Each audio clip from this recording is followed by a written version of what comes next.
Private area ഡാർക്കനിങ്ങിനെ കുറിച്ച് previously നമ്മൾ ചെയ്ത വീഡിയോയ്ക്ക് റെമഡീസ് എന്ന് പറഞ്ഞ ഒരുപാട് കമന്റ്സ് വന്നിരുന്നു.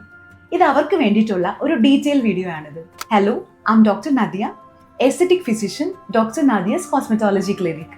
ഈ ഏരിയയിലെ ഡാർക്ക്നെസ് മാറാനായിട്ട് നമുക്ക് ചില ട്രിക്സ് ഒക്കെ വീട്ടിൽ തന്നെ ട്രൈ ചെയ്ത് നോക്കാവുന്നതേ ഉള്ളൂ കേട്ടോ. Like turmeric, sandalwood, milk paste, potato cucumber paste, aloe vera Neem paste, ഇതൊക്കെ വീട്ടിൽ തന്നെ ട്രൈ ചെയ്ത് നോക്കാം. കൂടാതെ നമുക്ക് ക്ലിനിക്കിൽ ചെയ്യുന്ന ചില പ്രൊസീജിയേഴ്സ് ഉണ്ട്. Hair removal laser, NdYAG laser, yellow peel, lactic acid peel. ഇതും വളരെ ഹെൽപ്ഫുൾ ആണ് ഇങ്ങനത്തെ കണ്ടീഷൻസിൽ. ഇത് രണ്ടും ചെയ്യാൻ സാധിക്കാത്തവർക്ക് ഡോക്ടർ പ്രിസ്ക്രൈബ് ചെയ്യുന്ന സേഫ് ആയിട്ടുള്ള ക്രീം യൂസ് ചെയ്യാവുന്നതാണ്. നമ്മളിവിടെ ക്ലിനിക്കിൽ കൊടുക്കുന്നത് പ്രൈവി വൈറ്റ് എന്ന് പറയുന്ന ഗ്ലൂട്ടാത്തിയോൺ ബേസ്ഡ് ആയിട്ടുള്ള വളരെ ഇഫക്റ്റീവ് ആയിട്ടുള്ള ഒരു ക്രീമാണ്. 1 month യൂസേജിൽ തന്നെ നമുക്ക് നല്ല ഡിഫറൻസ് ഇതിനെ കൊണ്ട് കാണാൻ സാധിക്കും. ഈ ക്രീമിനെ കുറിച്ച് കൂടുതൽ ഡീറ്റെയിൽ അറിയണമെങ്കിൽ DM ചെയ്യുക.